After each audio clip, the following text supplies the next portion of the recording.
everybody. I'd like to introduce Laura Pretoto. She's an animal communicator, and she's helping our horses understand themselves a bit better and listening to them.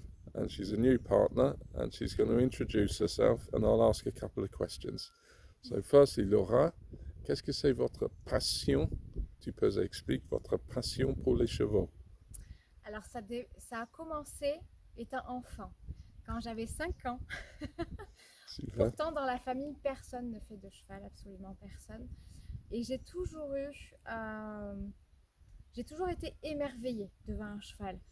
Je trouvais que ce qu'il dégageait, quelque chose m'attirait pour moi, il représentait la liberté, la fougue, la puissance. Et d'à côté de ça, le respect, la sagesse. Et j'ai toujours été émerveillée par les chevaux. C'est des animaux qui m'ont toujours étonnée, que je trouve encore maintenant toujours très mystérieux.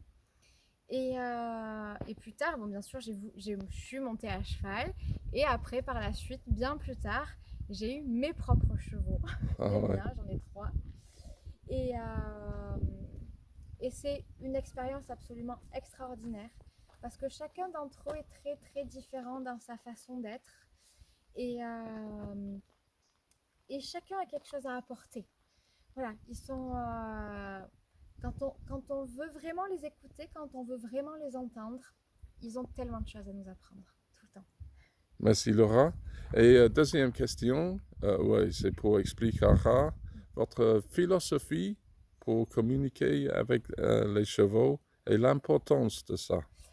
Alors, ce qui est important là-dedans, c'est que les chevaux, comme n'importe quel animal, chacun a une âme, qui a un vécu, qui a des blessures, exactement comme l'humain, qui a pu avoir un vécu traumatisant.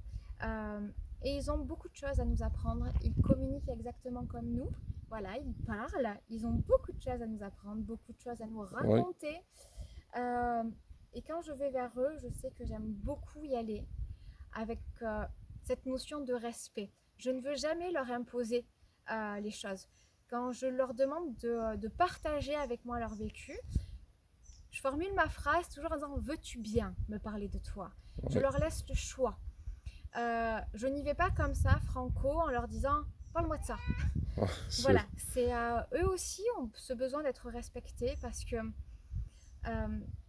malheureusement, l'animal a toujours été perçu comme un être insensible, qui ne ressentait pas, qui ne pouvait pas parler, alors que c'est complètement faux. Ils ont tellement de choses à nous apprendre.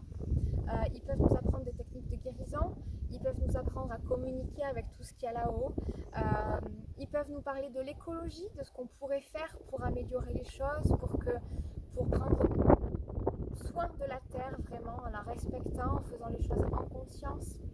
Ils ont tellement de choses à nous apprendre. Et je sais que quand je vais vers eux, à chaque fois je me sens très petite. Parce qu'ils ont une conscience et une âme tellement grande par rapport à nous. Ils ont une vision des choses qui est tellement extraordinaire parce qu'ils perçoivent absolument tout. Que je me sens toujours très petite. Et pour moi, quand je suis face à eux, ce sont des enseignants. Voilà, ce sont des guides, ce sont des porte-paroles, entre guillemets, pour un nouveau monde. Et quand je suis vers eux, à chaque fois, je me vois toute petite. Et voilà, je suis toujours émerveillée de ce qu'ils ont à raconter et à dire à chaque fois. Merci Laura. Et comme nous, à DFA Racing, nous avons la chance pour avoir Laura, une partenaire avec nous. We have lots of luck and we're very lucky to have met Laura and have her on our side. So merci beaucoup Laura. Merci à toi.